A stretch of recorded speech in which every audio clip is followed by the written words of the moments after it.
Merci beaucoup.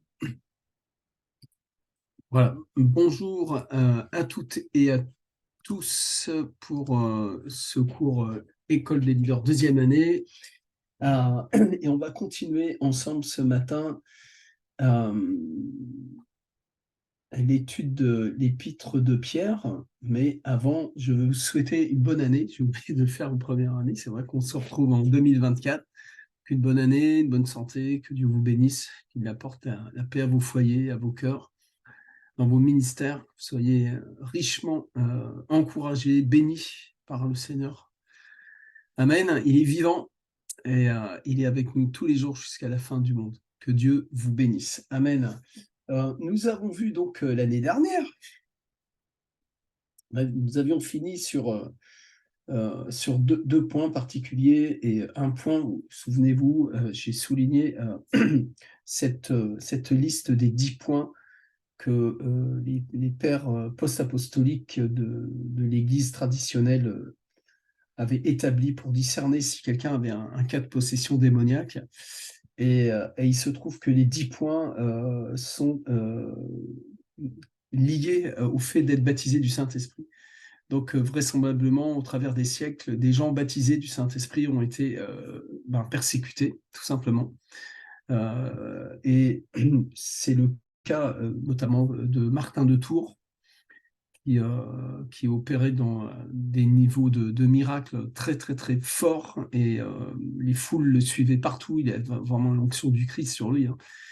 Et ce type a été écartelé pour lui faire avouer qu'il faisait ces miracles par la puissance du diable. Voyez. Donc l'aveuglement qui est venu sur l'Église après ce qu'ils appellent les post-apostoliques, rien que le terme post-apostolique déjà convoque une idée où il y a une coupure, comme si l'apostolique s'était arrêté et puis maintenant nous faisons autre chose que l'apostolique, alors que l'Église est littéralement bâtie sur le ministère apostolique et ça continue. Et il n'y a aucune raison que ça s'arrête jusqu'au retour du Seigneur. Je vais fermer la porte de mon bureau. Ouais, ça va les ranger. Amen. Donc les 10 points: connaissance de langues inconnues, le fait de parler des langues que tu ne connais pas. Hein. Force surhumaine, la puissance de Dieu. On a vu comment des prophètes huguenots montaient dans le feu, elles n'étaient même pas brûlées, pour montrer aux chrétiens: n'ayez pas peur de ces gens-là. Connaissance de l'avenir ou de l'occulte. Alors, eh bien, connaissance de l'avenir, si tu es un prophète, tu peux être averti de choses à l'avenir. C'est des trucs qu'on retrouve dans les actes des apôtres, hein, des prophètes qui annoncent des choses qui vont se produire. Répulsion pour les objets sacrés, c'est-à-dire que le Saint-Esprit déteste tout ce qui est objet religieux. C'est quand tu es rempli du Saint-Esprit, tu hais les choses qui sont liées à l'idolâtrie. Donc forcément, les crucifix, les machins, ou bénis, tous ces machins, tu détestes ça, tu es rempli du Saint-Esprit. Amen. Je souligne encore blasphème involontaire, donc proférer des paroles blasphématoires obscènes de manière involontaire. Alors évidemment, un protestant qui dit que la transsubstantiation est diabolique, il est en train de blasphémer, donc il mérite d'être sur un bûcher. Convulsion et contorsion.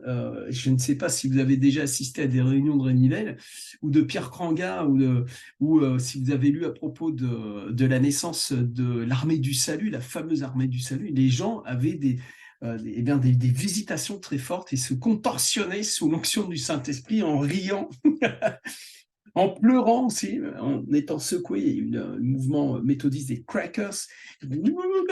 Ils se mettent à prophétiser comme ça en tremblant, et ça, dans les églises pentecôtistes, on a vu souvent ça, et ça existe encore. Et évidemment, parce que le Saint-Esprit ne change pas, et c'est notre âme, hein, c'est l'âme qui réagit. Aversion pour l'Eucharistie, donc c'est ce que je disais tout à l'heure, évidemment. Connaissance secrète, la connaissance de détails intimes sur la vie d'une personne, parfois inconnue ou du public. Effectivement, moi, ça m'est arrivé d'entendre le cœur d'une personne, ce qu'il pensait à l'intérieur de lui. C'est très surprenant, donc je dois être diabolique, certainement. Neuvième point, capacité à percevoir les esprits. Ça s'appelle le discernement des esprits. C'est dans 1 Corinthiens chapitre 12, bande de malades. Et le verset 10, le point numéro 10, intolérance à la prière. Une forte réaction négative envers la prière, en particulier les prières liturgiques. Je suis possédé. Je déteste les prières religieuses. Par contre, j'aime la vraie prière, la prière inspirée sous la puissance du Saint-Esprit. Oh, hallelujah! Voyez donc comment on a pu persécuter le Saint-Esprit, l'œuvre de Dieu. Alors évidemment, après, il y a eu les doctrines cessationnistes avec une rupture complète avec les 5 ministères, tout ça, etc. Donc nous sommes de cette catégorie de chrétiens qui sommes revenus, qui retournons à l'original et au fondement des Écritures. Nous sommes une secte. Voilà. En gros. Gloire à Dieu. Et donc, nous avons vu aussi les différents mouvements qu'il y a eu à partir du IIe siècle, le mouvement montaniste qui a été persécuté, qui était un mouvement du Saint-Esprit, mais qui a aussi forcément produit quelques défauts. Il y a eu le mouvement méthodiste au XVIIe siècle, XVIIIe siècle, le réveil au XIXe siècle aux États-Unis. Il y a eu 2 grands réveils qui étaient charismatiques, qui étaient aussi marqués par des guérisons divines spectaculaires. Le pentecôtisme du XXe siècle, avec Wigglesworth à Azusa Street en 1906, à Azusa Street, avec le retour en force des dons charismatiques. Amen. Le renouveau de la guérison dans les années 40 et 50, mais ce renouveau, en fait, il a tendance à se reproduire. Alors, on nous parle de William Branham, qui effectivement a vrillé, effectivement. Voilà. Et bien, au XXe siècle aussi, fin du XXe siècle, nous, on a assisté, nous, dans nos propres générations, vraiment à une vague de puissance. À peu près en 2005, il y a eu vraiment comme une nouvelle vague qui est arrivée de guérison, signes, prodiges. Et Dieu n'a jamais cessé de bouger, en fait. C'est pas, il part pas en vacances au fond de l'univers, puis il revient nous voir. C'est pas une soucoupe volante, là, le bon Dieu. Calmez-vous. Il est avec nous tous les jours, jusqu'à la fin du monde. Amen. Donc, c'est vraiment extraordinaire. C'est très fort. Voilà ce qu'on a vu. Et j'aimerais juste vous signaler ça. C'est dans Apocalypse, à un moment donné, il voit une mer de cristal devant le trône. Une mer de cristal mêlée de feu. Et cette mer, je ne sais pas comment vous la visualisez, mais si on nous parle d'une mer, il y a un mouvement dedans.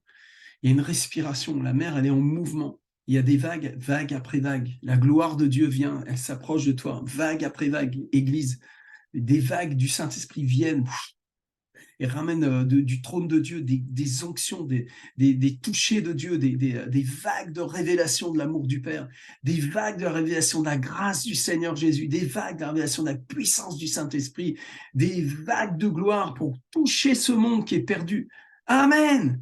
Il est vivant et il bouge. Et c'est tout cela dont nous parlons dans cette lettre. Alors, avant de continuer, et on va passer maintenant à l'étude du passage dans 1 Pierre 1, versets 13 à 17, je veux encore vous rappeler cela. L'homme qui a écrit cette lettre, qui l'a écrit pour le corps de l'Église, le corps qui est l'Église, et il l'a écrit pour sa génération, bien sûr, mais c'est écrit pour nous aussi, tout ça.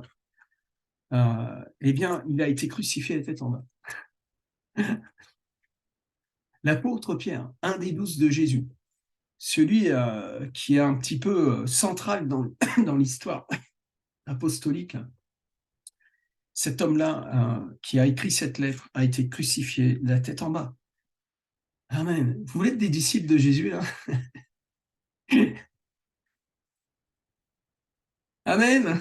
On va laisser mourir la chair, on va se laisser crucifier, on va arrêter de se rebeller, de avoir des attitudes incorrectes. On va se laisser transformer dans la même image. Ressembler à Christ est une belle option pour vivre cette vie dans ce monde, traverser cette vie, ressembler à Jésus, comme l'apôtre y a ressemblé. Donc, on va dans le livre et on va lire. Non, je vais prendre mes lunettes, je vais être plus à l'aise. Ah, Seigneur, merci pour ce temps de partage. J'applique le sang de Jésus sur ce temps d'enseignement de ta parole, Seigneur. Je te prie vraiment que nos cœurs s'ouvrent à la révélation et à l'impact de ton amour et de ta puissance. Au nom de Jésus. Amen et amen. Alléluia. Alors il dit au verset 13, « C'est pourquoi saignez les reins de votre entendement, Soyez sobres et ayez une entière espérance dans la grâce qui vous sera apportée lorsque Jésus-Christ apparaîtra. Comme des enfants obéissants, ne vous conformez pas aux convoitises que vous aviez autrefois quand vous étiez dans l'ignorance. Mais puisque celui qui vous a appelé est saint, vous aussi soyez saints dans toute votre conduite, selon qu'il est écrit, vous serez saints, car je suis saint. Et si vous invoquez comme Père celui qui juge selon l'œuvre de chacun, sans exception de personne, conduisez-vous avec crainte pendant le temps de votre pèlerinage, sachant que ce n'est pas par des choses périssables, par de l'argent ou de l'or. Vous avez été rachetés de la vaine manière de vivre que vous aviez hérité de vos pères, mais par le sang précieux de Christ, comme d'un agneau sans défaut et sans tache, prédestiné avant la fondation du monde et manifesté à la fin des temps à cause de vous. Amen. Chaque phrase, chaque morceau de mots est un puits de révélation. Il faut que j'arrête, on ne va pas y arriver. Donc, je vais reprendre ce temps de... ces quelques versets qu'on vient de voir. Et au verset 13, il nous parle de ceindre les reins de notre entendement. Amen. Qu'est-ce que ça veut dire? Ceindre les reins de notre entendement. Entendement, en grec, c'est dianoia. Dianoia, on nous parle de l'esprit comme faculté de compréhension. Faculté de compréhension. Vous avez déjà entendu ce mot? Faculté. Il va en fac. Il va à la fac. Eh bien, vous êtes à la fac du Saint-Esprit, chers frères et sœurs. L'école des leaders, c'est la fac du Saint-Esprit. Amen. Et il parle aussi dans dianoia, d'un sentiment, d'un moyen de penser, de sentir les choses. En fait, un pouvoir d'analyse. En fait, nous sommes en train ici de convoquer tout notre paradigme et on le pose sur l'autel. Et on va laisser le Saint-Esprit purifier notre entendement, en fait. On va travailler notre compréhension de la parole de Dieu. On va travailler notre compréhension d'exactement ce que disent les Écritures. On ne va pas, comme il dit Pierre, on ne va pas plaquer notre connaissance sur le texte, mais on va laisser le texte nous changer, nous transformer, nous enseigner, nous révéler qui est Jésus-Christ pour nous, qui est le Père pour nous, qui nous sommes en lui, qui sommes-nous en lui. Amen. Nous avons besoin vraiment de ceindre littéralement notre capacité de comprendre à propos des choses de Dieu. Et il dit, c'est pourquoi. Alors, de quoi c'est pourquoi? Souvenez-vous ce qu'on a vu avant. Les souffrances de Christ, l'évangile, prêché par la puissance du Saint-Esprit envoyé du ciel, les apôtres, les prophètes, qui ont recherché, qui ont fait des investigations, qui ont été vraiment, qui ont été pointus dans leurs recherches, qui ont eu la révélation des souffrances de Christ qui étaient pour nous, etc. C'est pourquoi, à cause de tout ça, de leur attitude, de l'esprit de Christ qui était en eux, vous-même, alignez-vous, rentrez dedans, prenez le manteau des prophètes, prenez le manteau des apôtres, mangez cela, soyez unis à ça. Comme il dit Jean, dans sa première épître de Jean, nous avons écrit afin que vous soyez en communion avec nous. Nous faisons union avec toute cette révélation de l'apôtre Pierre. C'est très très fort ce que je suis en train de vous dire. C'est hors du temps, c'est la révélation du royaume. Amen. Alors quand nous saignons notre entendement, alors nous allons devenir sobres. Amen.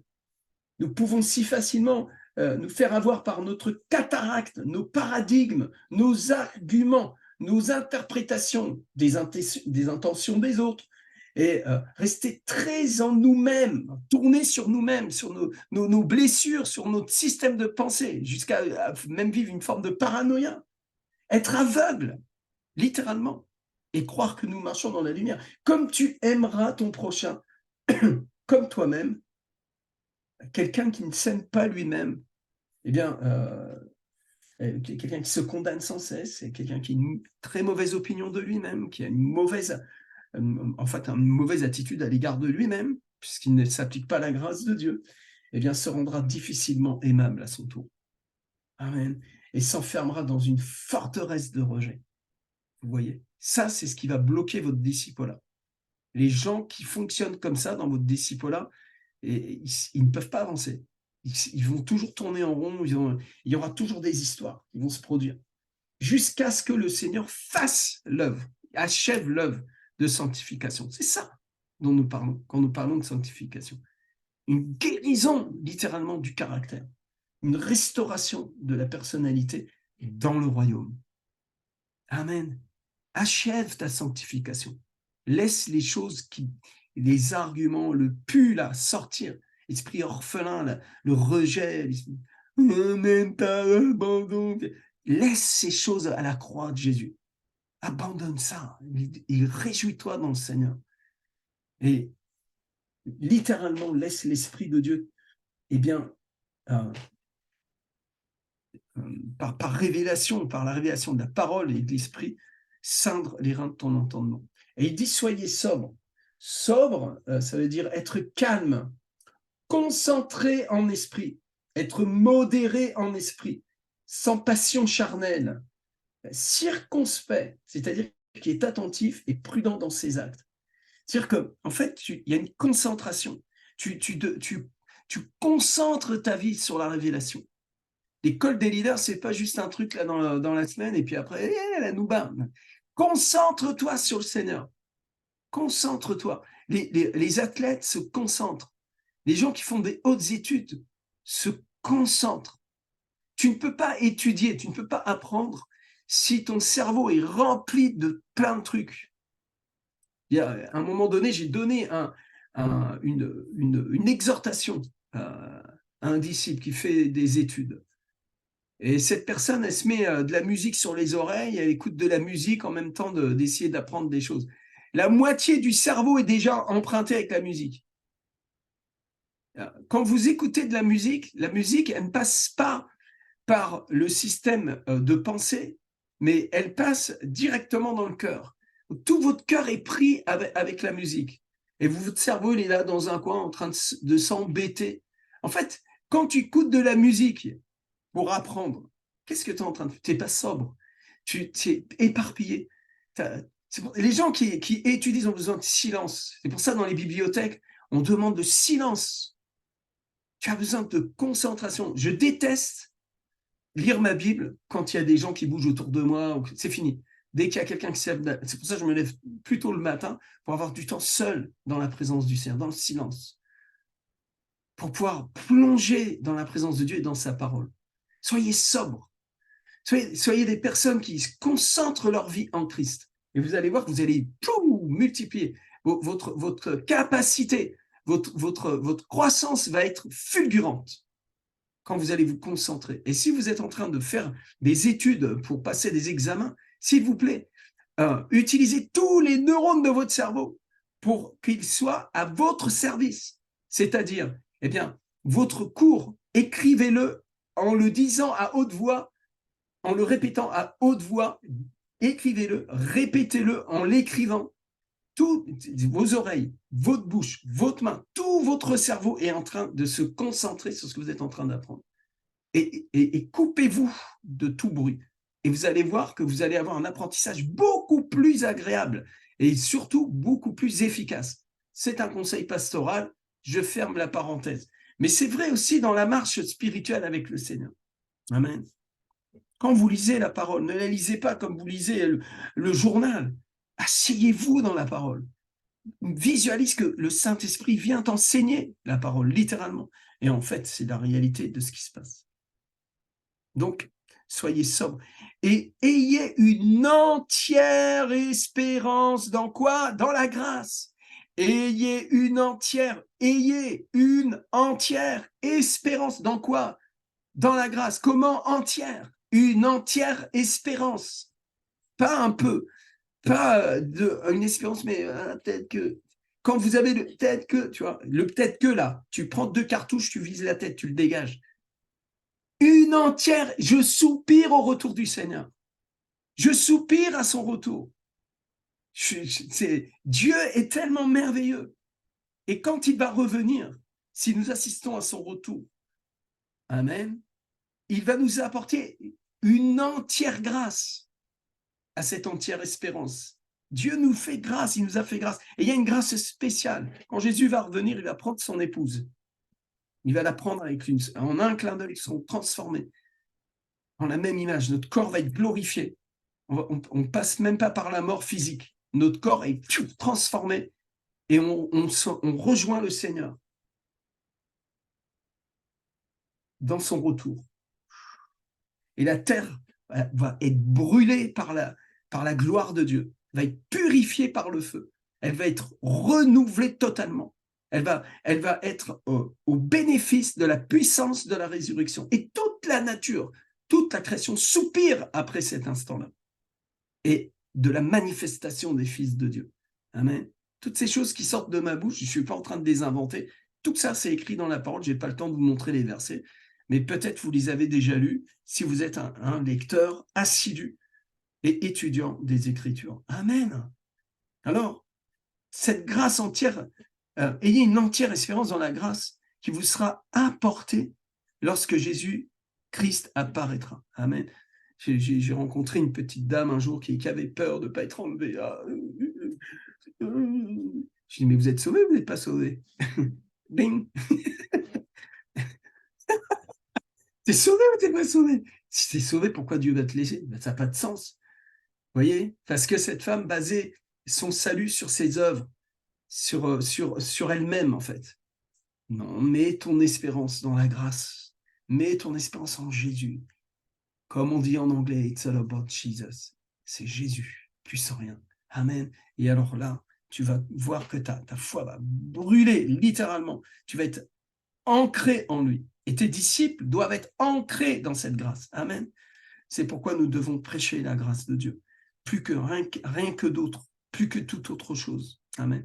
Lorsque Jésus apparaîtra, comme des enfants obéissants, amen, ne vous conformez pas aux convoitises que vous aviez autrefois. Comme des enfants obéissants. Amen.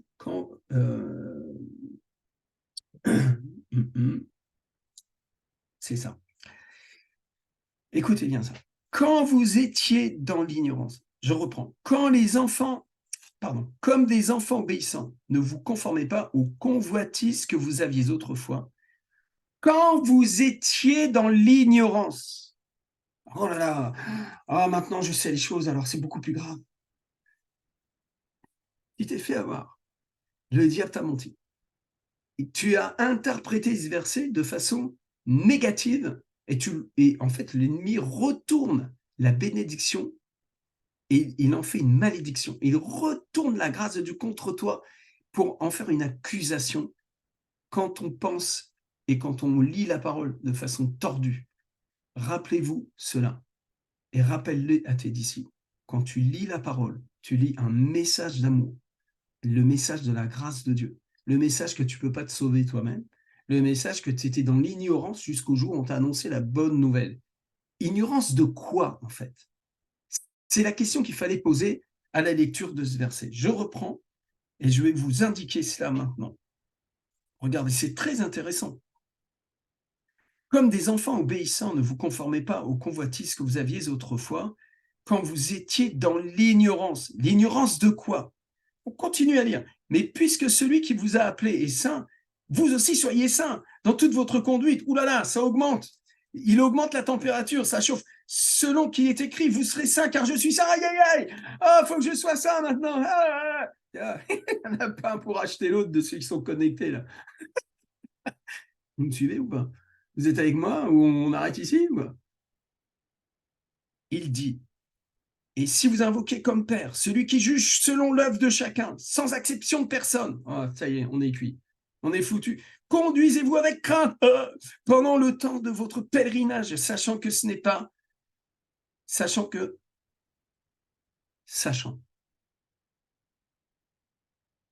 Vous le voyez ou pas? Est-ce que vous voyez la clé là? Avant, vous étiez dans l'ignorance. Maintenant, vous savez. Avant, vous étiez dans l'ignorance. Maintenant, sachant que. Vous comprenez comment il faut lire la parole? Avant, vous étiez dans l'ignorance. De quoi? De ce que vous n'avez pas été racheté par des choses périssables, par de l'argent ou de l'or. Non, non, non, non, non, non, non, non, non. Vous avez été racheté comment? Vous avez été racheté par le sang précieux de Christ. De quoi? De la vaine manière de vivre de vos pères. Vous, là, qui m'écoutez, vous qui me lisez, là, aujourd'hui, vous, là, maintenant, les chrétiens, là, vous avez été rachetés. Vous étiez dans l'ignorance de cela avant. Maintenant, vous le savez. Et comme vous le savez, ça a produit un puissant changement dans votre vie. Non pas que vous avez été changé dans votre caractère à l'immédiat, quoique il y a énormément de choses qui ont changé. Hein. Quand vous êtes né de nouveau, il y a une autre influence qui est venue dans votre vie. Hein. Ça, c'est clair et net. Hein. Et quand vous avez été délivré des démons qui vous possédaient, parce que vous avez ouvert des portes à Satan, fait des pactes, des machins, et les liances, et tout ça, quand tout ça est dégagé, il y a vraiment un changement, il y a un changement de vie, c'est sûr et certain. Cependant, votre chair est toujours aussi pourrie, votre âme est toujours aussi incapable de comprendre les choses du royaume de Dieu, si ce n'est par l'esprit, amen, mais il y a une différence entre le Miquen d'avant et le Miquen de maintenant. Le Miquen d'avant était dans l'ignorance, mais aujourd'hui, il n'est plus du tout dans l'ignorance. Il est dans la connaissance. Il est dans la révélation qu'il a été racheté et que cette chose est faite et accomplie pour l'éternité. Et en raison de cela maintenant, nous devenons obéissants comme des enfants. Obéissants de quoi? Obéissants à quoi? Comme je l'ai dit, à l'école des leaders première année, beaucoup de chrétiens se targuent d'être obéissants au Seigneur. Dieu m'a dit, oh, Dieu m'a dit ceci, Dieu m'a dit cela. Et 6 mois après, Dieu m'a dit le contraire. Il faut réfléchir là. Là, il y a un vrai problème. Quand Dieu te dit ça, et après il te dit ça, puis après il te dit ça, après il te dit ça, c'est pas Dieu qui parle. Dieu, c'est pas une girouette. Il y a un vrai problème, assis-toi. C'est quoi l'obéissance? L'obéissance à laquelle nous sommes appelés, c'est l'obéissance de la foi en Jésus-Christ. C'est croire en la grâce de Dieu. Arrête avec tes affaires de Dieu m'a dit et commence simplement à être un enfant de Dieu qui est obéissant dans la foi en Jésus-Christ. Sachant que, amen, sachant qu'il nous a rachetés, sachant que nous avons été rachetés de la vaine manière de vivre de nos pères, par le sang précieux de Christ, comme d'un agneau, sans défaut et sans tache. Lui est sans défaut, lui est sans tache. Lui a été prédestiné avant la fondation du monde. Lui a été manifesté à la fin des temps. À cause de vous, pour vous, pour toi et moi, c'est merveilleux. Qui par lui croyez en Dieu, vous qui ne croyiez pas en Dieu avant. Moi, je fais partie de ces hommes qui ne croyaient pas en Dieu, un vrai franchouillard. Mais par Christ, j'ai commencé à croire en Dieu, lequel l'a ressuscité des morts. Waouh! Il n'est pas une religion, il n'est pas une philosophie, il est une personne ressuscitée. C'est fantastique. C'est ce que Pierre est en train de nous dire. C'est pas, vous allez voir, on va vous fouetter avec votre péché là. Il n'est pas en train de dire ça. Il est en train de nous plonger dans la gloire, de nous plonger dans la révélation. Il est en train de ceindre notre entendement, de nous donner la force de vivre la vie chrétienne.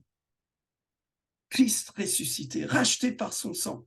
Ça ne dépend pas de moi. C'est Christ en moi, l'espérance de la gloire, lequel l'a ressuscité mort. Il lui a donné la gloire. Amen. Si Christ est en toi, la gloire est en toi. Parce que quand Dieu donne à Christ la gloire et Christ font un. Et quand Christ vient en toi, la gloire qui fait un avec Christ fait un avec toi. Ceux qu'il a connus d'avance, il les a appelés. Ceux qu'il a appelés, il les a justifiés. Ceux qu'il a justifiés, il les a glorifiés. Romains, chapitre 8, verset 38, je crois. Amen. C'est puissant, c'est fort, c'est magnifique. Lequel l'a ressuscité des morts et lui a donné la gloire en sorte que Dieu a pris soin d'eux, en sorte que quoi? Que votre foi et votre espérance reposent sur Rémi Bell.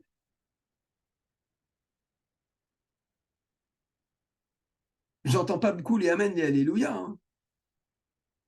Je suis déçu là. Hein? Que votre foi et votre espérance reposent sur vos disciples. Que votre foi et votre espérance reposent sur votre carte bleue. Oh, rabababa, sheke, bébé. Il y en a un qui commence à intercéder pour moi pour se délivrer. Hein? Pour que votre foi et votre espérance reposent sur Emmanuel Macron. On continue? Non, j'arrête. C'est bon. Vous avez compris, hein? Cette foi est programmée. Cette espérance est programmée pour reposer sur Dieu. Wow.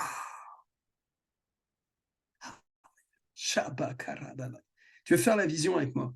Mets ta confiance en Dieu. Maudit soit l'homme qui met sa confiance sur l'homme. Maudit soit l'homme qui s'appuie sur l'homme. Mais béni soit l'homme qui s'appuie sur l'Éternel, le Dieu vivant. Ça ne veut pas dire devenir rebelle, indépendant. Je vous l'ai dit, Dieu m'a dit, tout ça, c'est une bidon, ce truc-là.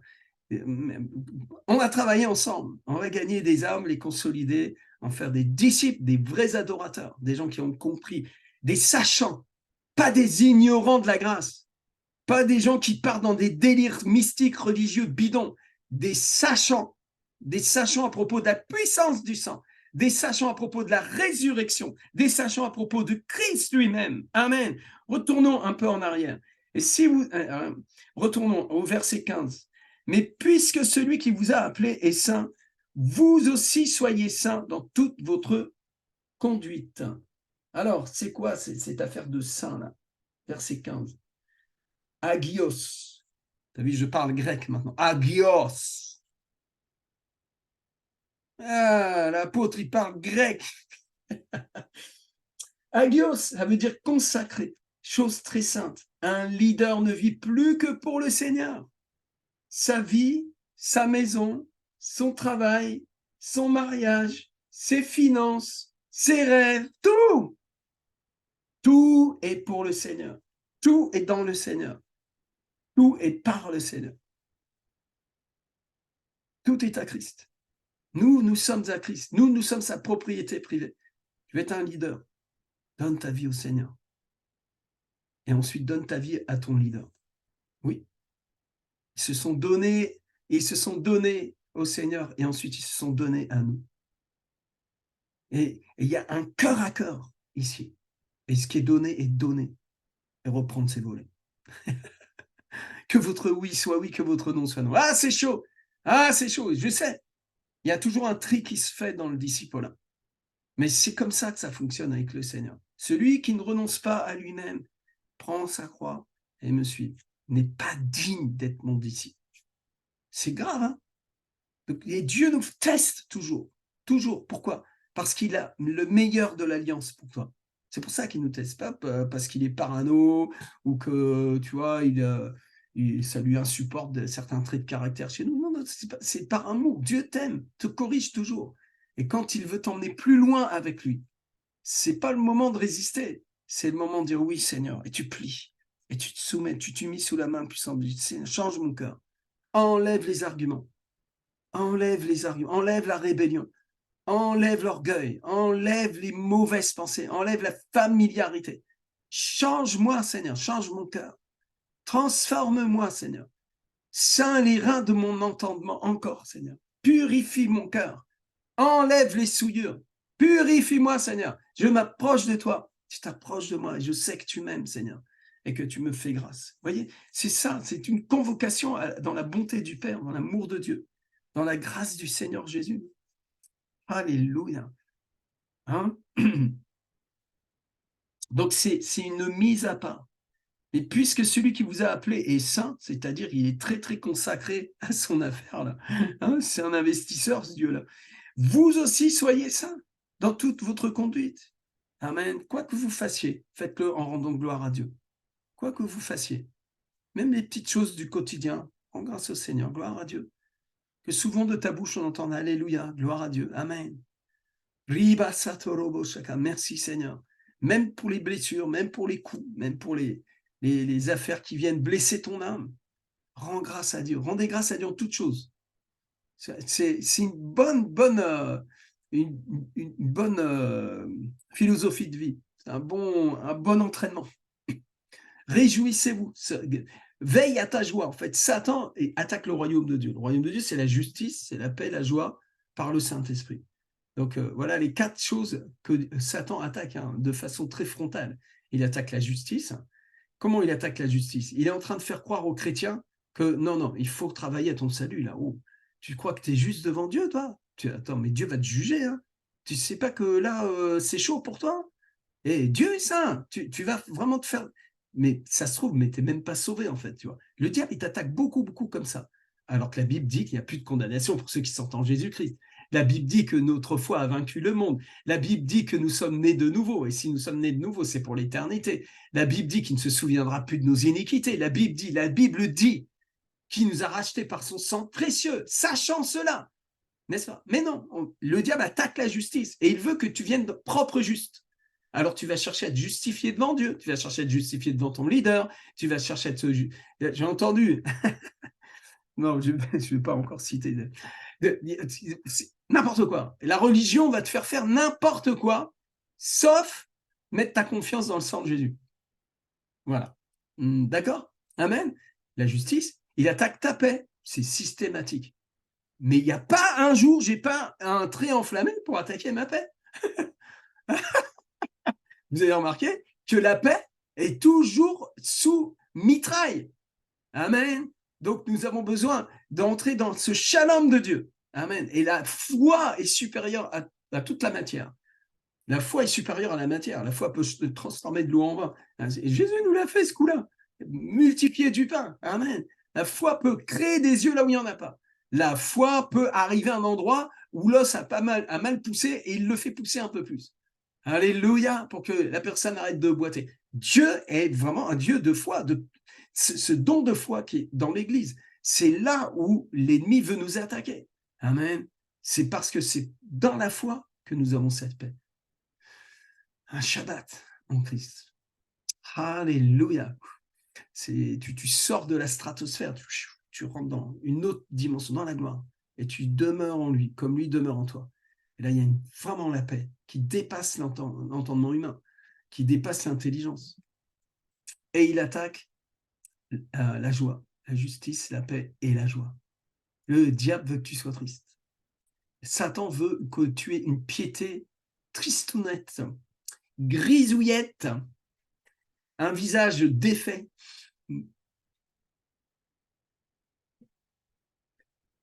C'est ça, c'est le visage est l'expression de ce qui se passe dans nos cœurs. La joie du Seigneur est ta force. Donc le diable va attaquer la joie pour te rendre faible. Et nous avons appris que quand je suis faible, je suis fort. On va voir quelque chose ensemble. Tout à l'heure, à 12h30, rejoignez-moi pour le message prophétique apostolique. Jeûne et prière du 12 au 18. Rejoignez-moi, j'ai un truc à partager avec vous. Très, très fort là-dessus. Allez, on continue. Quelle heure il est? C'est bon, on est dans les temps. Alors, verset 17. Et si vous invoquez comme Père celui qui juge selon l'œuvre de chacun, sans exception de personne, c'est-à-dire qu'il ne fait pas de chouchou, conduisez-vous avec crainte pendant le temps de votre pèlerinage. Il juge l'œuvre, mais il n'y a plus de condamnation pour ceux qui sont en Jésus-Christ. Amen. Ah, bien sûr, nous sommes rattachés à notre œuvre. Hein. L'œuvre que nous produisons est forcément rattachée à l'état de notre esprit, l'état de cœur et notre niveau de profondeur en Christ. Amen. Il juge l'œuvre. Qu'est-ce que ça veut dire juger l'œuvre? Allez, on va encore convoquer notre cher ami pasteur Pierre Kranga dans ce discours où il nous parle d'un père jupitérien qui pointe du doigt. Ah, ça encore, c'est mal fait, ça. Tu vois. Est-ce qu'il est en train de juger de cette façon-là? Permettez-moi de vraiment penser que... Non, je ne pense pas que c'est ça. Je pense que le terme de jugement ici est un terme de purification, de nettoyage de l'œuvre. Il ne fait, effectivement, il ne fait pas de cadeau. Hein. S'il y a de l'amertume, il va brûler la racine d'amertume. Il attaque le mauvais caractère. S'il y a de la familiarité, s'il y a un manque de respect, s'il y a un manque d'honneur, s'il y a de la, comment ça s'appelle,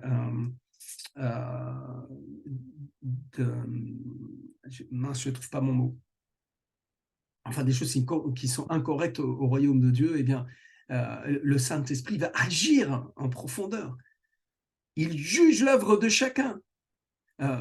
J'ai vraiment une mauvaise nouvelle pour vous si vous aimez le confort, mais en fait, vous êtes sous le jugement de Dieu ici. Nous sommes sous son jugement, puisque le jugement de Dieu commence par la maison de Dieu. Son jugement commence par la maison de Dieu. Donc, qu'est-ce que Dieu est en train de faire quand il juge? Il nous purifie, il nous nettoie. Il enlève les arguments, il les enlève. On a appelé dans les années 80, dans les églises pentecôtistes, les scories, hein, dans les textes de l'Ancien Testament, peut-être je ne sais pas si on retrouve ça dans les nouvelles traductions, les scories, c'est-à-dire on passe le métal au feu et puis on fait ressortir les impuretés et on ne garde que le métal précieux qu'on a voulu mettre à part. C'est de cela dont il s'agit. Toute la lettre est fondée là-dessus. En tout cas, le premier chapitre, il parle, souvenez-vous, au début, il parle de notre foi plus précieuse que l'or qui est cependant purifiée par le feu. Vous voyez, on est toujours dans ce chemin-là. C'est-à-dire que nous étions perdus. Je vais réactualiser. Nous étions perdus, nous étions dans l'ignorance, nous étions possédés littéralement du péché. Qu'est-ce qui s'est passé? Jésus est venu, s'est fait chair. Le Verbe de Dieu s'est fait chair et il a pris notre péché.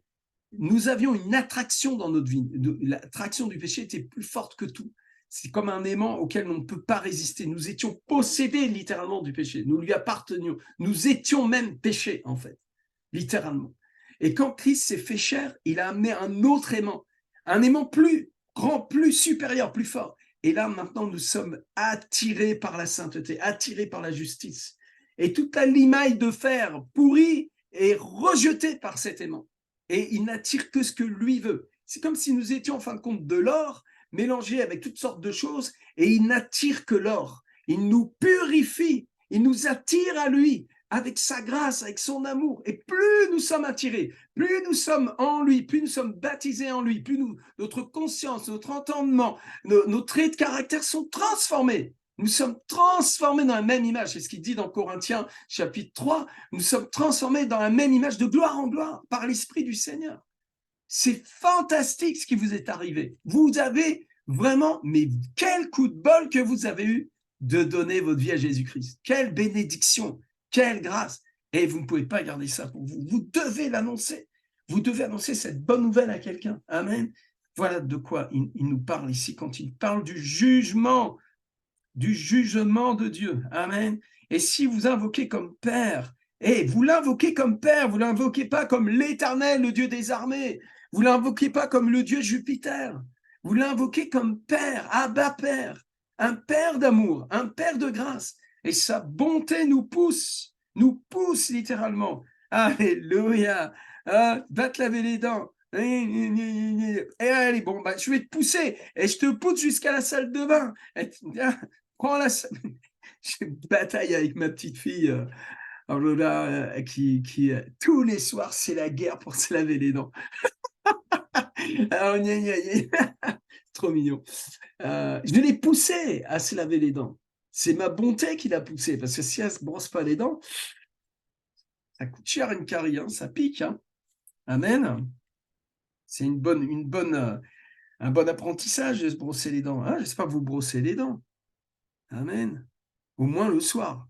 Normalement, c'est matin et soir. Au moins le soir. Brossez-vous les dents. J'avais un collègue de travail où je bossais avant au Méridien, il se brossait les dents matin, midi et soir. Dès qu'il mangeait un truc, il partait, il allait se brosser les dents. Mais c'est vrai qu'il y avait des belles dents. Hein. Après, bon, peut-être pas trop exagérer non plus. Ça vaut peut-être autre chose que d'exagérer. Bon, je ferme la parenthèse, je retourne dans l'épître de Pierre qui n'a rien à voir avec des brosses à dents ni du dentifrice. Même charismatique. Hein? Bon, souriez, vous êtes filmé. Mais puisque vous étiez dans l'ignorance, je sais plus, je suis perdu. Digresser dans mon enseignement, je sais plus où je suis. Je retourne dans mon petit papier. Excusez-moi. Donc voilà, il juge l'œuvre, mais il n'y a plus de condamnation pour ceux qui sont en Christ. Tu n'es pas condamné en Christ. D'ailleurs, il y a un passage où il dit que les fondements ont été donnés, les fondements apostoliques, hein, Christ est le fondement, et après chacun bâtit sur ce fondement, soit avec des pierres précieuses, de l'or, purifié par le feu, des pierres précieuses, taillées, n'est-ce pas? Les pierres sur le pectoral, la vision, les 12, etc. Ou alors avec du foin, de la paille, des trucs, des bouts de bois, tu vois. Et après, tout ça, ça passe par quoi? Par le feu. Et ce qui va rester, ben, ce sera une récompense où tu seras juste sauvé, mais comme au travers du feu. C'est pas moi qui l'a dit, c'est l'apôtre Paul. Si vous n'êtes pas content avec ça, c'est à l'étage du dessus qu'il faut aller se plaindre. Amen. Conduisez-vous avec crainte. C'est phobos en grec phobos, peur, terreur, mais aussi révérence envers son mari. La révérence envers son mari. Je ne sais pas pourquoi ils ont mis ça dans la traduction, j'ai pas eu le temps de gratter, mais je pense que c'est en lien avec des exhortations dans la parole. Et je crois que la révérence a disparu littéralement de notre société. Hein. Vous savez que tirer sa révérence, c'est devenu même une expression mortifère. Tirer sa révérence, c'est dire mourir, quoi, partir.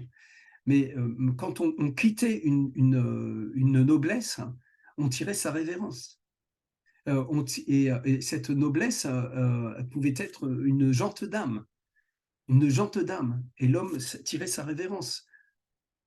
Tu vois, tirer sa révérence, c'est partir d'une place où il y a une autorité et de la quitter avec le respect, le même respect avec lequel on s'en est approché. Et que là, la familiarité républicaine qui a coupé des têtes, qui s'est permis de rentrer dans des lieux saints et de tout détruire, etc., est problématique. Et on en a un héritage de ça. Et le gouvernement français, les autorités en souffrent énormément. Quand on a giflé le président de la République, c'est quand même quelque chose de très très sérieux qui s'est passé. Et là, on est vraiment à l'inverse de la révérence. Hein. Il y a une façon d'être irrévérencieux dans le ministère. Hein. Quand ils ont déchiré la barbe du Christ, ils déchiré la barbe du Père, tu sais, par des attitudes irrévérentielles, provoquent un dysfonctionnement dans le disciple-là. Amen. On est à l'école des leaders. Là. Soyez donc des personnes très sensibles par rapport à la révérence que vous devez à vos pasteurs. Je ne suis pas en train d'essayer de me mettre sur vous, tout ça, etc. J'oblige personne. Hein. Mais dans notre fonctionnement, on doit avoir au minimum de la politesse, étant la plus petite des vertus en philosophie, la politesse. Voyez. Mais même la politesse, parfois, se disparaît à faire pipi derrière l'église plutôt que de se présenter à la porte. Et si vous invoquez comme Père celui qui juge selon l'œuvre de chacun, sans exception de personne, conduisez-vous donc avec crainte pendant le temps de votre pèlerinage. C'est très intéressant. J'ai beaucoup aimé la découverte que j'ai faite avec ce mot pèlerinage. Mais avant, je vais citer un verset encore sur le phobos, sur la crainte, la révérence, la crainte de Christ. C'est dans Éphésiens chapitre 5, verset 21. Et nous sommes à 11h20, 21, hop, 22, je finis. Rendez continuellement grâce pour toutes choses à Dieu le Père, au nom de notre Seigneur Jésus-Christ, vous soumettant les uns aux autres dans la crainte de Christ. Amen. Dans la révérence à Christ. Tu vois, ce qui se passe entre nous est sous le regard de Christ. Et nous avons la crainte de Christ. Et nous nous soumettons les uns aux autres dans la crainte de Christ. Il y a vraiment ici, en fait, la pureté de l'amour, en fait. Quand nous parlons de révérence, nous ne parlons pas d'être dans la séduction ou dans la flatterie. Nous parlons d'un véritable amour, d'une reconnaissance de l'honneur de l'autre, en fait. Amen. C'est pourquoi la loi de l'honneur est très, très importante dans la vie chrétienne. Ce que vous honorez, vous l'attirez à vous-même. Ce que vous déshonorez, vous le repoussez. Cette expérience, je l'ai fait plein de fois. Ce que tu déshonores, tu le repousses de toi. Ce que tu honores, tu l'attires à toi. Amen. Clair et net, sûr et certain. Amen. Et si vous invoquez comme Père celui qui juge selon l'œuvre de chacun, sans exception de personne, conduisez-vous avec crainte pendant le temps de votre pèlerinage. Le mot pèlerinage, par, paroikia. J'ai encore beaucoup de chemin à faire pour apprendre le grec. Paroikia, qui demeure proche ou avec quelqu'un qui séjourne sur une terre étrangère. Voilà ce que ça veut dire. Et ça, c'est exactement le fait du discipulat. C'est ça le discipulat. C'est ça la vie chrétienne. La vie chrétienne, c'est demeurer proche de quelqu'un en terre étrangère.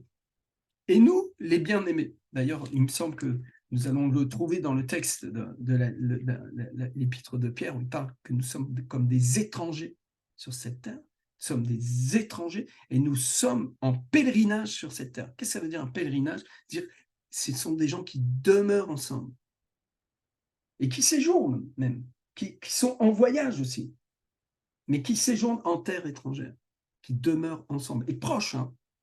C'est cette notion-là, vous voyez. C'est une, comment ça s'appelle, une, non, j'ai oublié le mot, une caravane. C'est une caravane. Et vous voyez les chameaux qui arrivent du fond du désert et ils passent devant vous. Et il y a des gens qui sont là sur les chameaux, d'autres qui marchent à côté, etc. Les chameaux, ils sont chargés des tentes, etc. Les bédouins, là, ils traversent. Ils sont en pèlerinage. Ils sont ensemble. Ils demeurent ensemble. Faire la vision, c'est demeurer ensemble.